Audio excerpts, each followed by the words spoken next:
in May, on top of another weather incident in February that, from what I gleaned from local growers, did the peach crop in.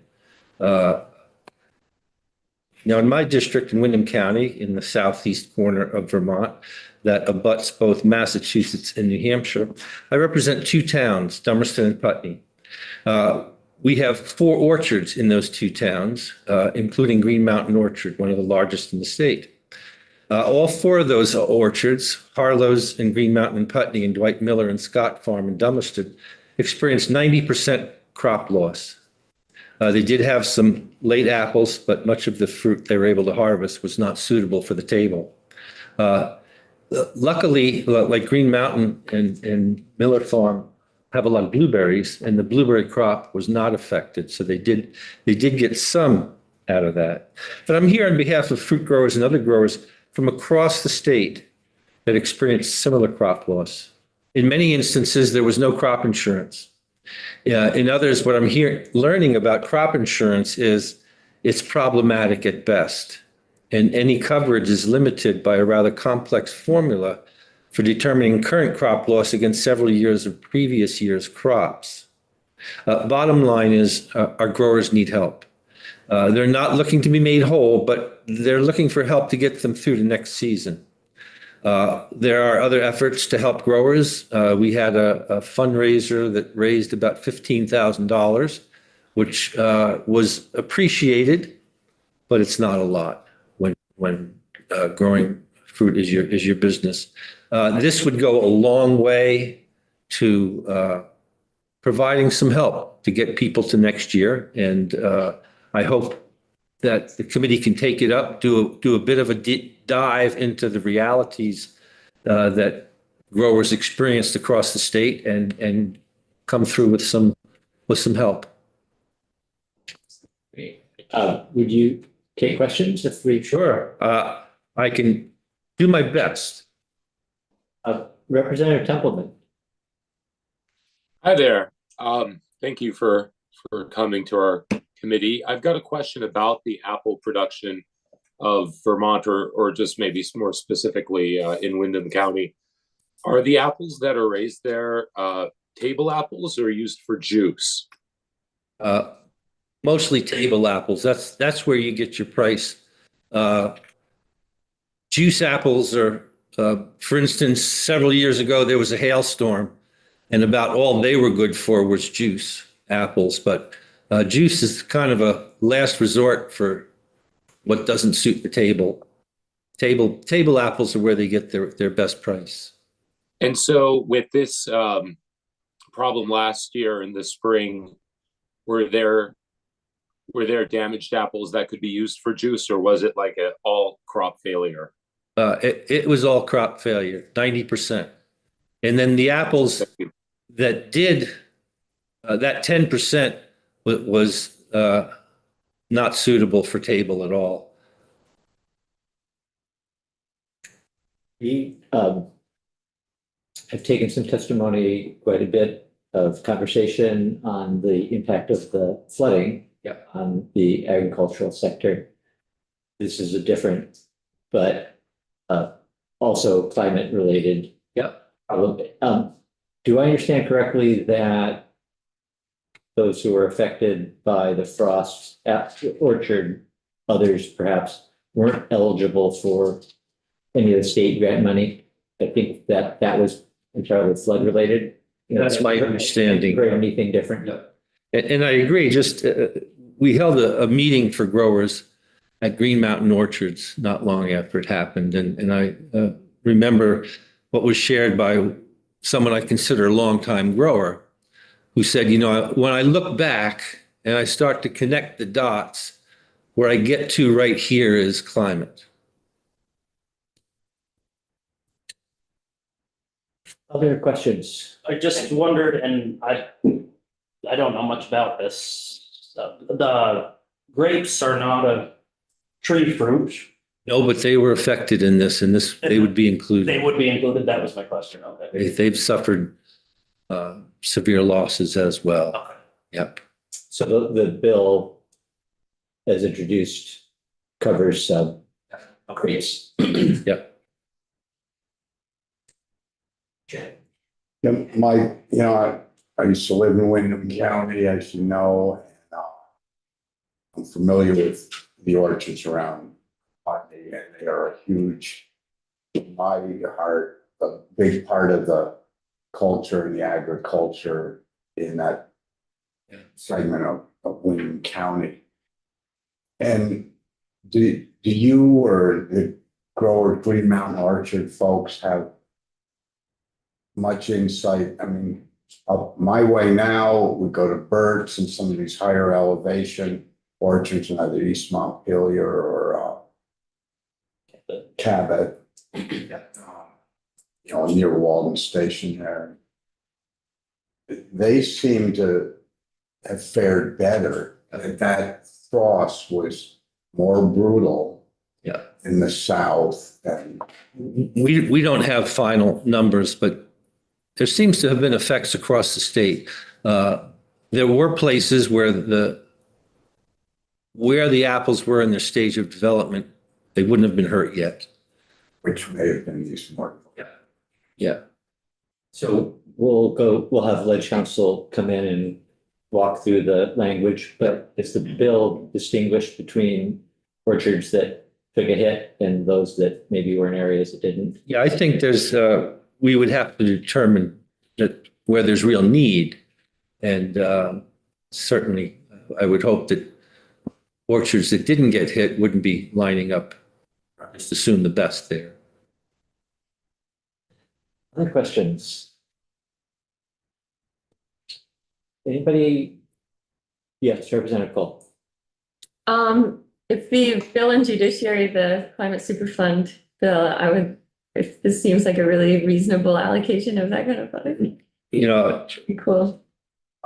I would hope things like this could fall into that. Yeah. And I would hope this is not a regular occurrence, but as we're finding with these flood occurrences, these almost regional flood, like 2 years ago, Putney had 8 inches of rain in one night. We lost 13 roads and a bridge.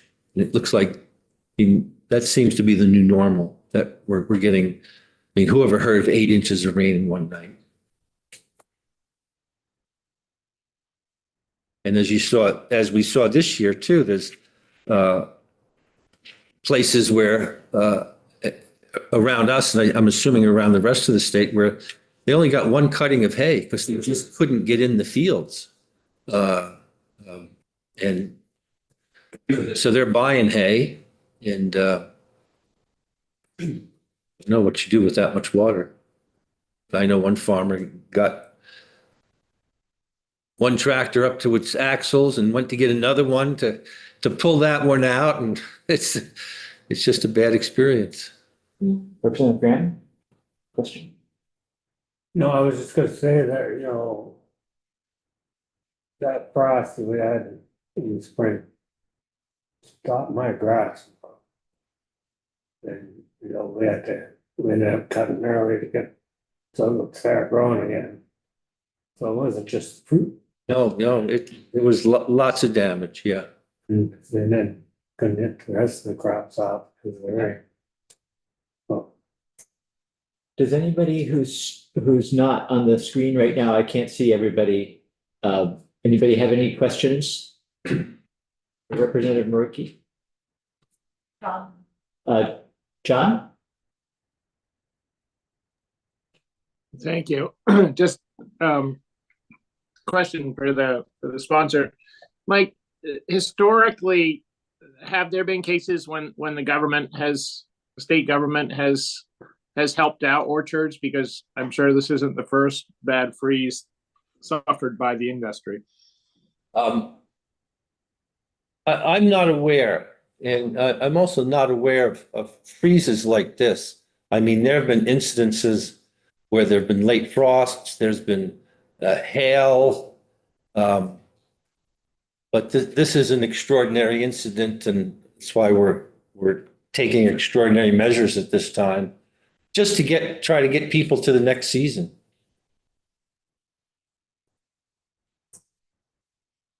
Representative Graham?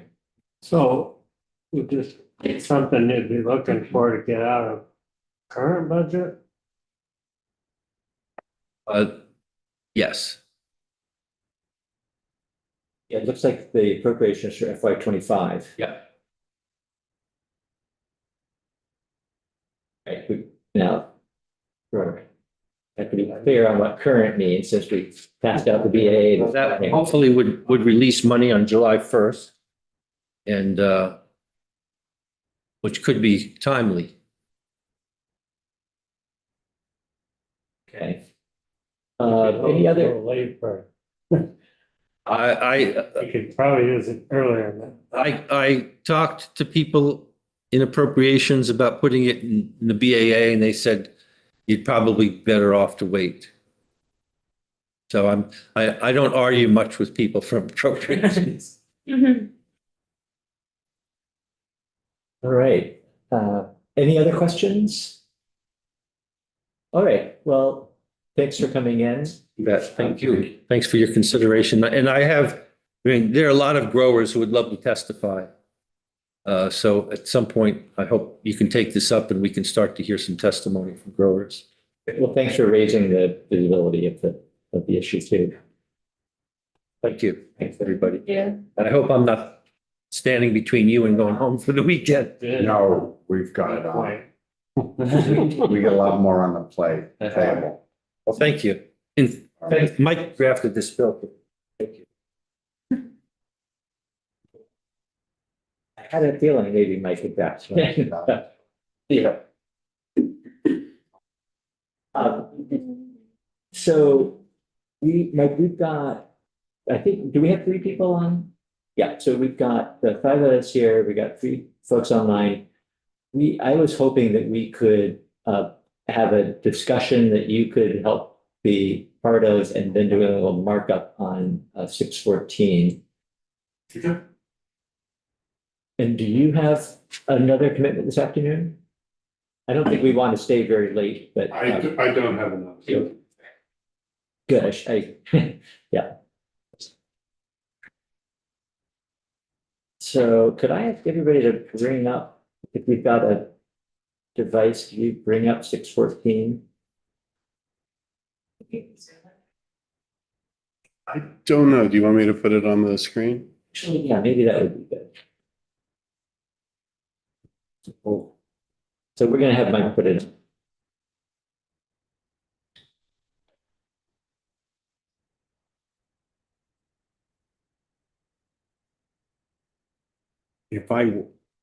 If he wasn't gonna do it, would I go to handouts and documents? Is it Go on any to of those? Wednesday, go on to Wednesday, So you, yeah, on Wednesday. Okay. Go out there. H614 draft study or see the top one below draft study language. Okay. As introduced. yeah, the draft study. Now I know why I missed all that because I had left to go to Right. Dennis. The draft study language is. Maybe we feel like a dumb. We're talking about. I think we're gonna go start with the regular. You want to try some of the Scottish stuff? That's okay. I tried to taste earlier. Mike? Is some exotic, Scottish. Thank you. Mike? The other Mike? just had a chocolate bar before I came up. I'm curious now, exotic. No, it's I feel like I brought And there must be. I a lot of got- interest to it. Trail It's just like a shortbread, it's Sedonia, brought it in, it's not that exciting. Oh, Why didn't make that's like that? impressive. She didn't make it. Very exciting. Okay, so we've got the bill now up on the screen and following along at home, this is H614 as introduced. What I think what we might want to do is just go through it, not line by line, but just looking again at the changes. We've had conversations about a number of things that we might want to change. Let's try and zero in on those now. And if we're in any kind of agreement about making changes, we'll have that done.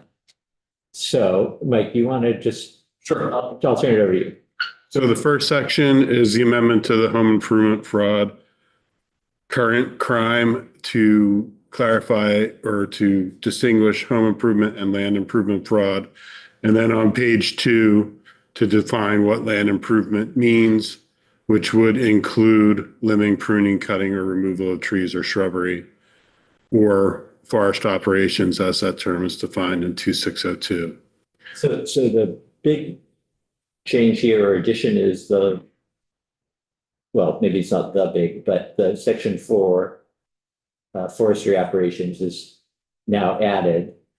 And then there are some things that were in the existing definition of home Correct. improvement that will now be in land improvement. Correct. And that's,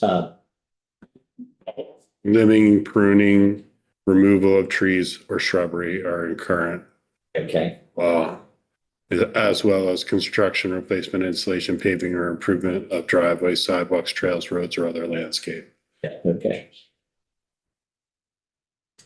Okay, yeah, I don't think we've had any conversation about changing anything there.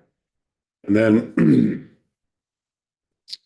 a person commits the offense of home improvement or land improvement fraud when they enter into a contract or agreement $1,000 or more with an owner for home improvement or land improvement, or into several contracts for 2,500 or more in the aggregate with more than one owner for home improvement or land improvement.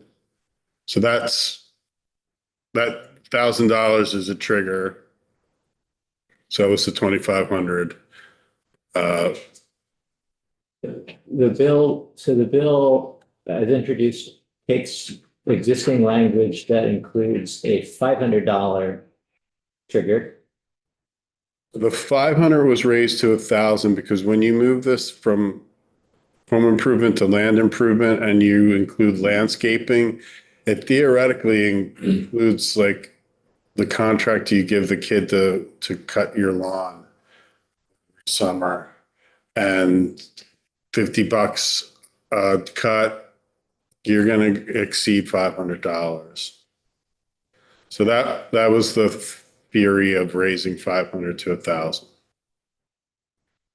It also occurs to me that the $500 may have been sitting on the books for quite a while, and that Yes. $500 at the time meant something different than it would today. But absent this change, if this bill doesn't, if this section of language that doesn't make it into new statute, it's still $500 for what's there. For Right, currently it's $500. And then you get to the actions that must occur in order to trigger the fraud. First, the person has to knowingly do these things. It's just a knowing standard. If they fail to perform the contract or agreement in whole or in part, and when the owner requests performance payment or a refund, person fails to either refund or and comply with a definite plan for completion of the work, or make the payment. And so make the payment was added because of the concept, if you're entering a contract with a harvester to harvest trees, take them to the mill or wherever and sell them, and then return payment to the homeowner, property owner, there has to be that trigger in there as well, that failure to make that payment.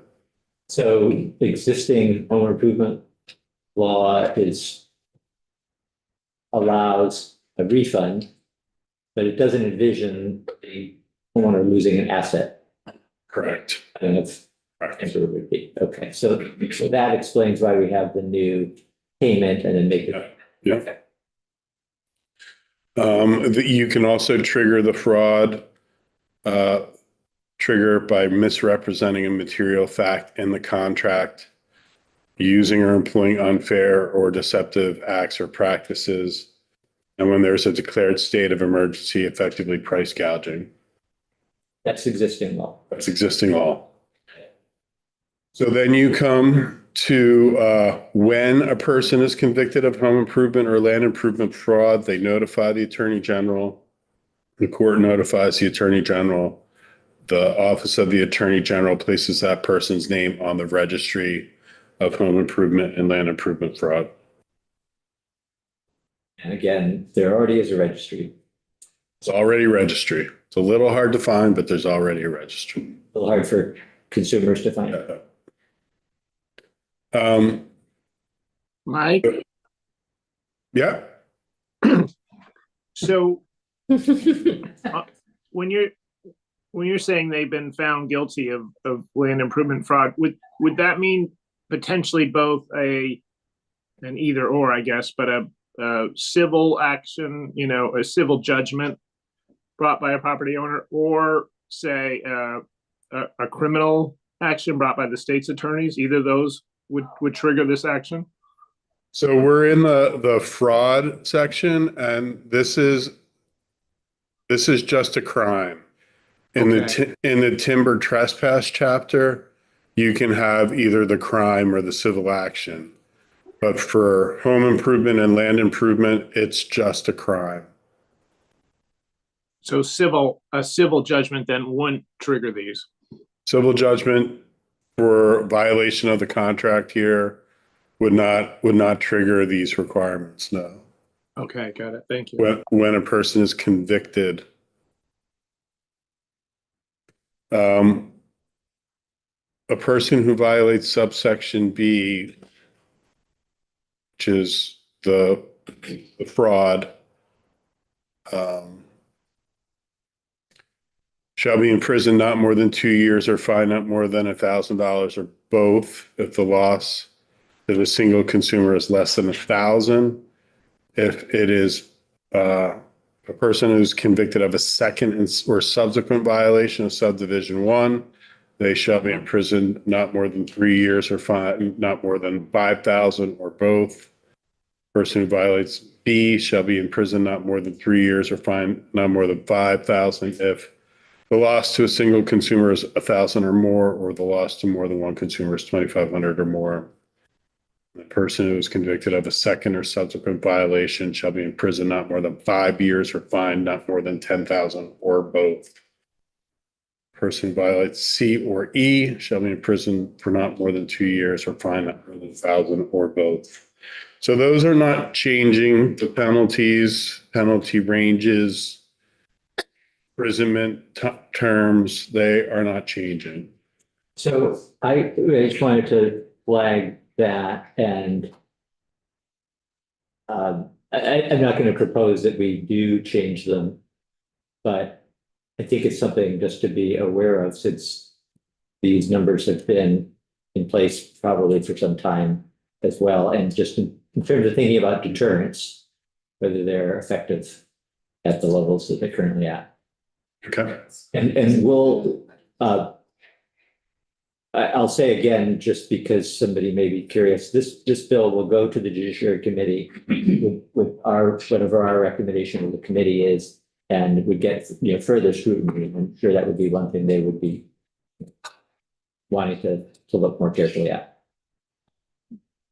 So when you are convicted of home improvement or land improvement fraud, and it's your second or subsequent violation, or you had a loss to a single consumer of 1,000 or more, aggregate of 2,500 or more, or it's your second or subsequent violation of subsection 3, this 1,020, you are required to do an additional step.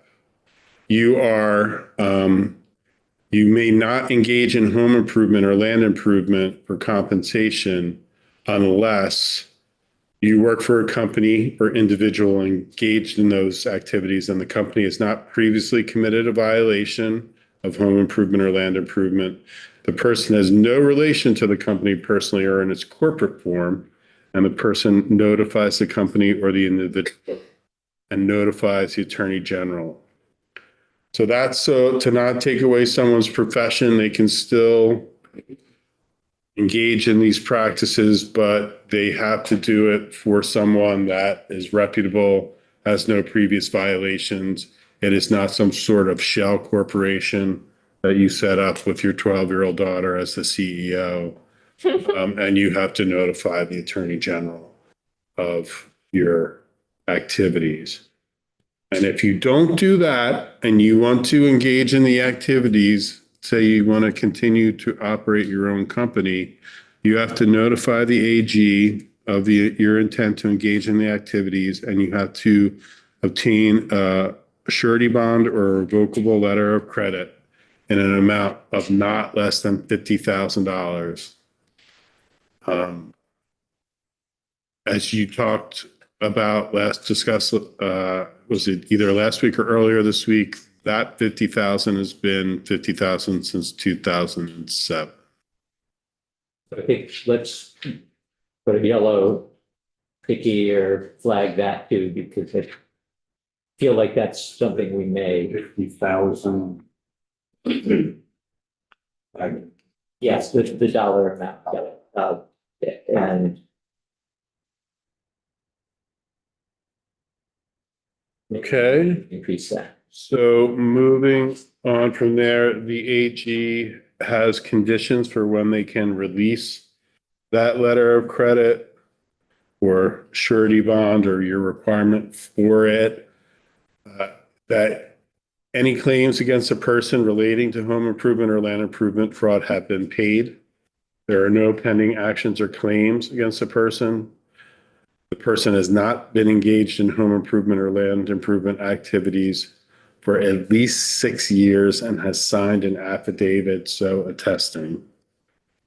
So just wanted to ask about that. That's just on the surface, that seemed like it was impossible. It's pretty difficult. You're gonna, I would wonder if the Attorney General has ever actually released the letter of credit. So, and again, this is existing law that says for home improvement that you would need a surety bond in order to continue doing your work, but you can't do the work for 6 years. Right. Okay. I acknowledge it's a very valid question, and I think it would be pretty impossible to meet this while still engaged in the business. Yeah. Okay. Well, let's also flag that one then. Mike, Dave, Yeah. just quickly, how do borders work with these sort of things? Like, is it where the actual fraud or timber trespass happens? So it could be a New Hampshire logger could be charged with all these things? If the activity is within Vermont, yes, they can be charged with those things. Remember, it's when they are failing to comply with a contract. It's a contract they entered into for activity within the state, and they engaged in fraud in either negotiation or performance of that contract. That's enforceable within Vermont. So it doesn't matter where the logger's from, really. No. Okay. It might lead to where the violation is adjudicated. You know, the Attorney General would bring it in Vermont court, but then the defendant could move to remove it to federal court on what's called diversity jurisdiction. But I don't know if they would remove this to federal court for like a 50,000 fraud claim. All set, John? Yep, that was helpful. So, and then bottom of page 6, going on to page 7 is the discretionary authority of the AG or law enforcement to seize from a person alleged to have committed home improvement or land improvement fraud that was used in the commission of the alleged fraud. So this is new language added here, but it refers to existing statute. Right, it refers to the existing seizure and forfeiture statute for drug and drug-related properties. So we've had extensive conversations about this section of the bill, whether it's useful to have it in there. I think the sense is that it may not be, it in and of itself wouldn't be enough perhaps to affect any real change, but that having it there doesn't hurt. I would also like to ask Mike whether, and so just another thing to flag, whether the committee might want to change in 1884, if that's the right place, if that is in fact the place, the reference to the percentage of whatever is ultimately forfeited in terms of dollars is distributed among law enforcement as opposed to what ends up going to the general fund. Sure, and that would be in That chapter. I don't think that specific language is referenced in the bill, but it is in chapter 84. It is not in the bill currently, but it is in chapter 84. 84 subsection 2 or just? Yep, 84 subsection 2.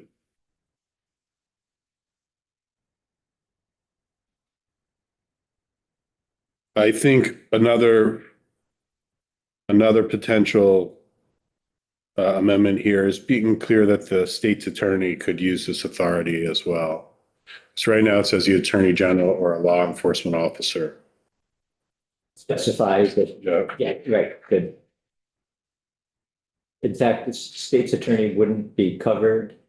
Technically, they are within the umbrella of the attorney general, but I think you want to be clear.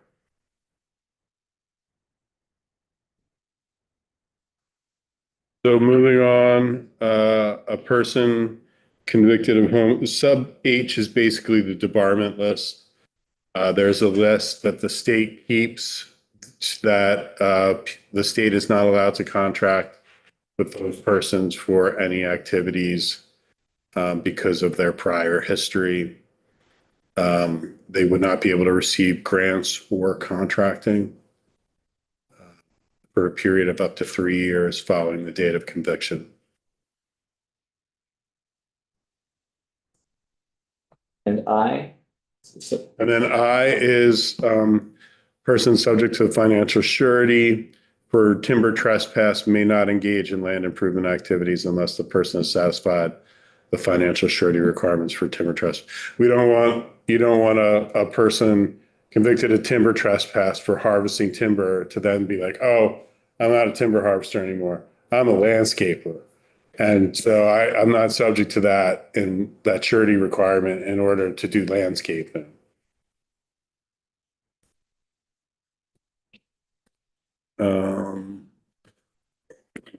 So you're moving now in section 2 into the timber trespass chapter. There are 2 new sections added, 3605 and 3605A. 3605 is the financial surety requirements for timber theft, timber harvesting, a conviction of that. Person shall not engage in timber harvesting activities for compensation unless the person satisfies the conditions in sub B if the person was convicted of a second or subsequent violation of timber trespass. So timber trespass is a knowing and reckless standard. So there was concern when the bill was being drafted among the industry that somebody might have made a mistake, goodwill. So you're out in the woods, you don't know where necessarily property boundaries are all the time. You cross over a property boundary, you take a tree, that isn't covered by your contractor, the property owner's consent. That's not going to be covered here because you have to knowingly or recklessly commit timber trespass. So knowing is it's your intent, and recklessly, you have enough knowledge to know that your activity could result in that timber trespass. So the good faith, goodwill mistake is not subject to timber trespass. And so what that second or subsequent violation is 2 violations where you were knowing or reckless, as that is when you were subject to the financial surety requirements. Or you were subject to 2 civil judgments, which is in reference to Representative O'Brien's previous question. So if the law enforcement will come out and enforce, but you go to court and you get a civil judgment against a person, and then someone else subsequently does, then the harvester, the person engaged in the timber harvest, is subject to the surety requirements. Or they're subject already to the surety requirements for land improvement fraud, or they're convicted of a combination of 1 or more violations of timber trespass and 1 or more occurrence of land improvement fraud. Say, for example, you don't trigger the surety requirements for land improvement fraud, but you still get convicted of it, and then you can get convicted of timber trespass. That will put you into financial surety requirements under this chapter. And then to not take away anyone's profession, it's the same language that was in land improvement fraud. You get to work for a company or an individual engaged in timber harvesting, provided that you don't have no relation to the company did not previously commit a violation, you notify the AG, etc. Or you post that $50,000 surety bond financial letter of credit. And then the release is the same conditions for release. You're on page 9, lines 3 through 10, and it's difficult to do that. I admit, I don't know if you would be able to do that. To somehow, oh, the 6-year issue, yeah. Okay. Yes, Representative Rice. Just back on in the case that a person is wanting to engage in timber harvesting and goes the route of notifying the Attorney General, posting the bond, there have been some comments made that sort of one of the more effective ways of encouraging folks not to hire these people would be that there's this list that people could see. Is that actually generated here just by the notification of the Attorney General? So there's the registry under land improvement fraud. So there's the list there. And then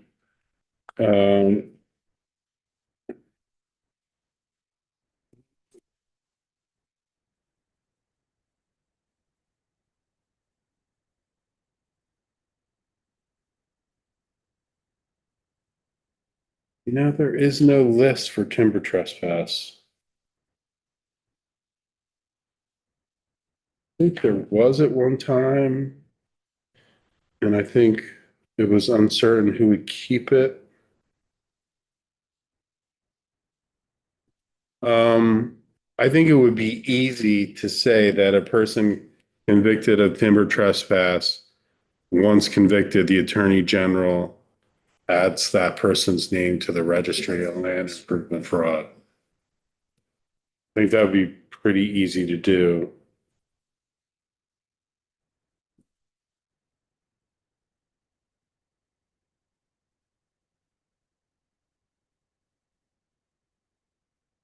Okay.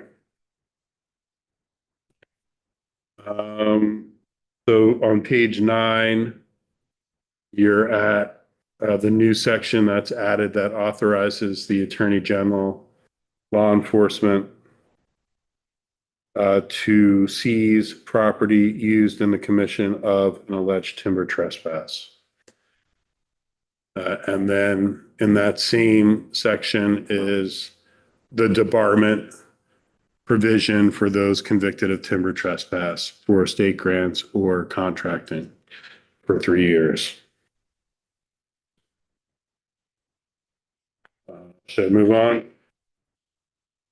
Yes. Section 3 are changes to the Title 18 seizure and forfeiture authority. The first change there in section 4241 is to be clear that property seized according to land improvement fraud on line 9 or property seized in the commission of timber trespass 3605A are subject to the requirements for seizure and forfeiture under this chapter. And then there's like a bootstrapping provision on lines 16 and 17 related to making sure that property for which forfeiture is sought for those 2 crimes is also subject to the forfeiture provisions. And then that leads you to the actual forfeiture section, section 4, 4243, adding in land improvement fraud on lines 4 to 5 and timber trespass, and then a civil judgment for timber trespass on lines 5. And then you'll see the further reference to the civil judgment, civil action from trespass under 13 VSA 3606 on lines 11 and 12.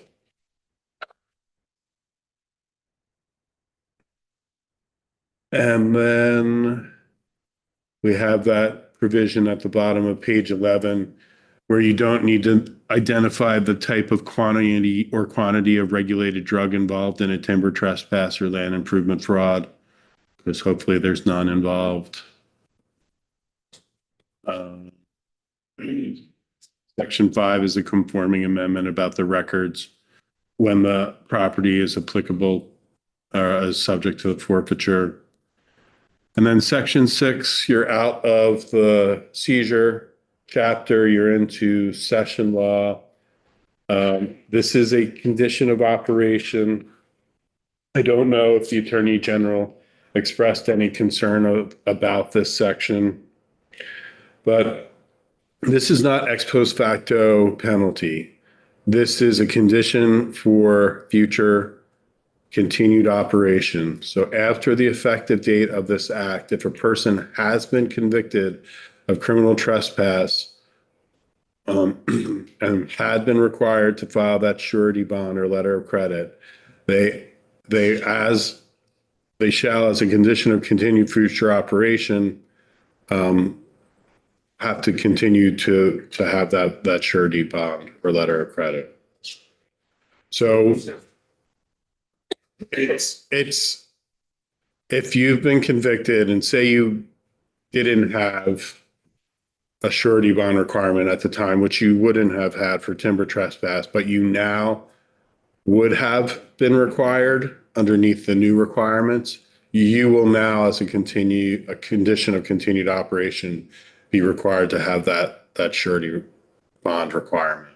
So then, just paraphrasing, I guess, if you have a conviction and this goes into effect as written. You had 2 or more convictions. 2 or more convictions, okay. Right. If you have one, a second one would trigger. Which second one would trigger it?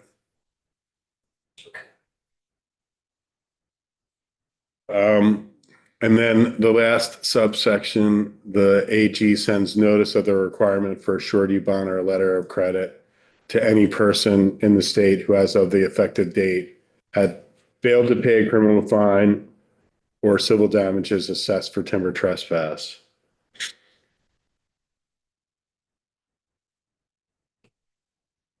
Effective date is July 1st. Yep.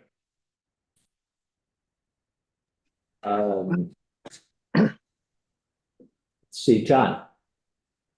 Yep, I just wondered, Mike, is there a different section of timber trespass that covers the sort of willful killing of trees, like like Tumor's Corners kind of thing where like municipal or even someone's personal tree that gets girdled or cut down or, nails hammered into it, whatever, that sort of thing. Is that under timber trespass or some other part of criminal code?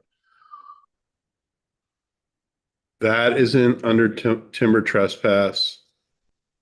Because it's not changing the criteria of what is timber trespass, the actual crime, it doesn't show up.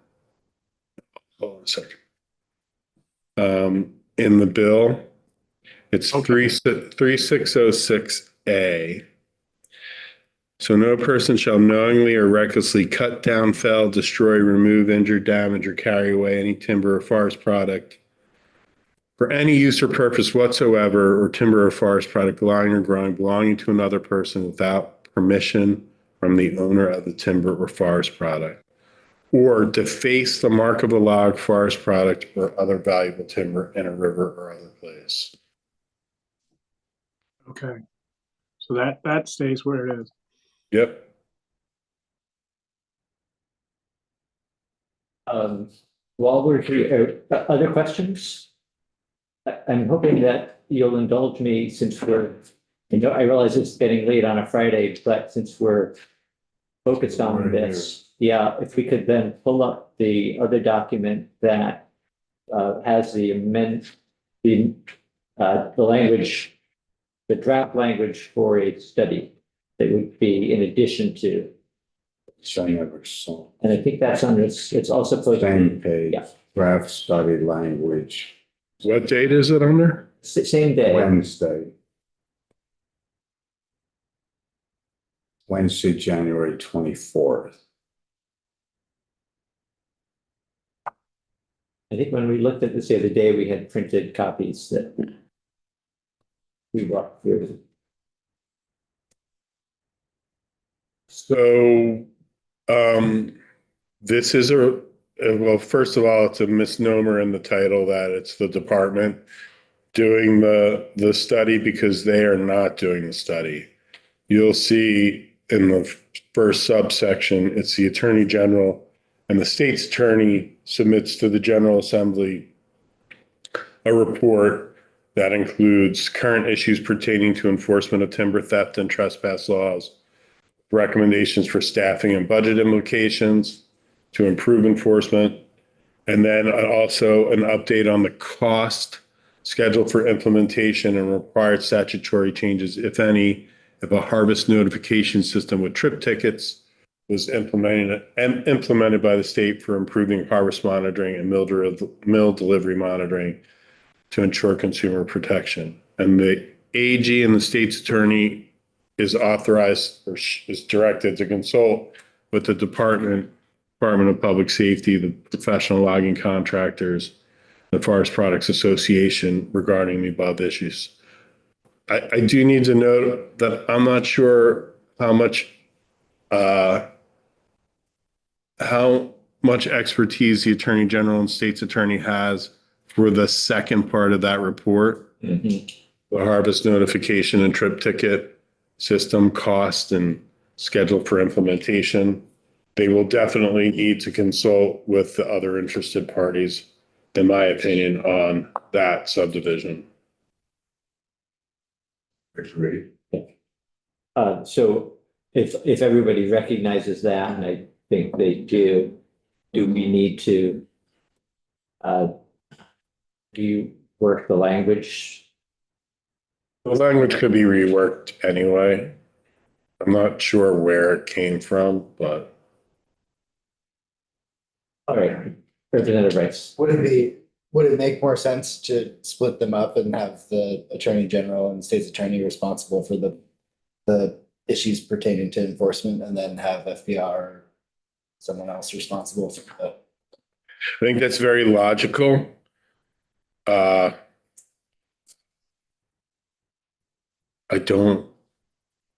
There was definitely language which would have had the department do that in the drafting of this bill. And ultimately they were removed, I believe, at their request. They didn't want to do it. Yeah, But it doesn't, just because they don't want to do it, doesn't make sense to have somebody who doesn't know, who doesn't have the expertise to do it instead.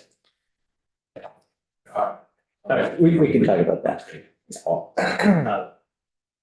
Yes, sure. And then I would also just be interested, if we're gonna sort of request this study on trip tickets, I would also be interested in talking about a lot of other things that aren't necessarily trip tickets, but the sign posted at the site, things like that. Just be, if we're gonna request a study, I would want it to be sort of more all encompassing of the various tools that could be deployed for. Yeah, and there's also the education piece that we Yep. keep coming back to, whether that the study is the place to put that, or whether we want to work that into the actual bill.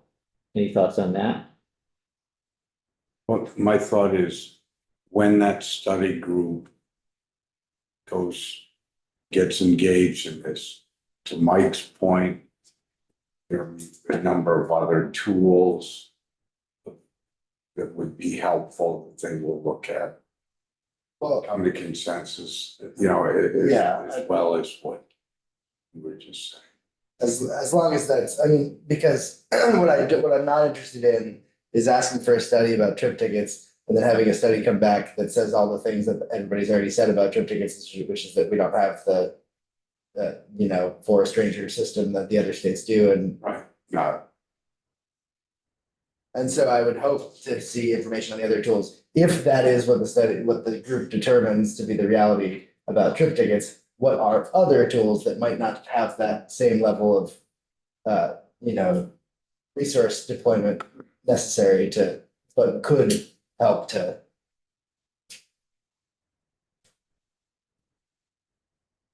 my understanding from the discussion we had in the late morning, that the intent was to look at a broader range of what possibilities that might help in enforcement and tracking. Just trip tickets was just one thing. Yeah, I mean, I think that would, if it is a broader range, including what's written here, it would mean thinking about, a larger enforcement role for the agency. And we're not prescribing that at all, but this would presumably allow that conversation to take place if the section 1, the enforcement piece led to, maybe that's the way to do it. Maybe we need to have enforcement more in this area. Yeah, the language as I read it is very specifically as written, talking about looking at trip tickets and harvest monitoring and meal delivery monitoring. And so I'm just asking if that's expanded. Yeah. So That's what we've been talking about. Okay, good. So let's, I think we do need to rewrite it and make sure that it's covered. Are there any other questions about this? Yeah, right. But comment, but the thing with trip tickets, it's only gonna cover log. We're going to a mill. Yeah. There's a lot of firewood processors in the state. There's places that just grind up. Yeah, no, I understand. That's why I'm saying I think there are the other tools that we want to be thinking about. Not firewood.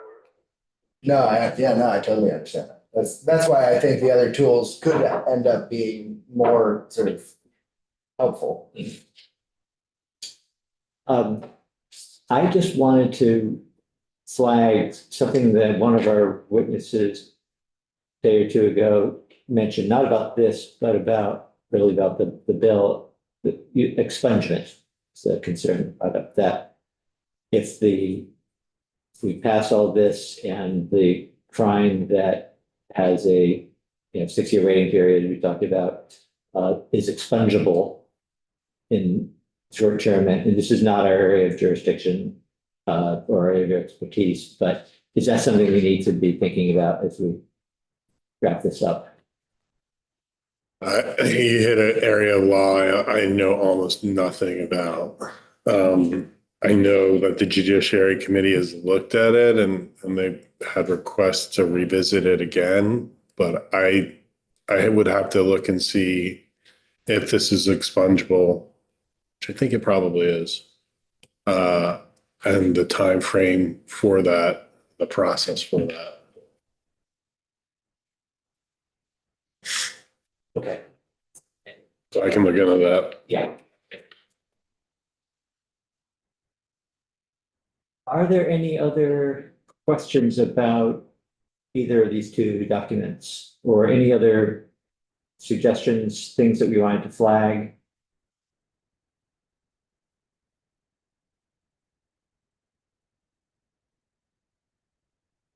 Okay, we'll work on this over the weekend. Probably not actually over the weekend, but before we have another conversation about it, we'll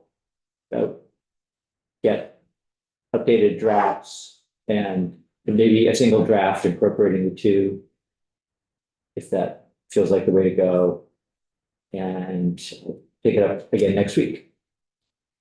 Yeah. Question, Chairman.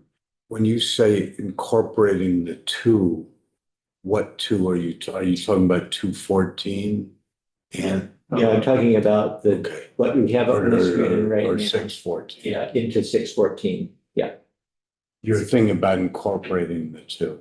Well, this would be an amendment to it. So this is the point at which we'll pull it in and make it one. So the next draft you want to see would be a committee strike all, I would assume. I think so. Yeah. Okay. Yeah. I mean, I think the changes are, yeah, I think it's a straight call.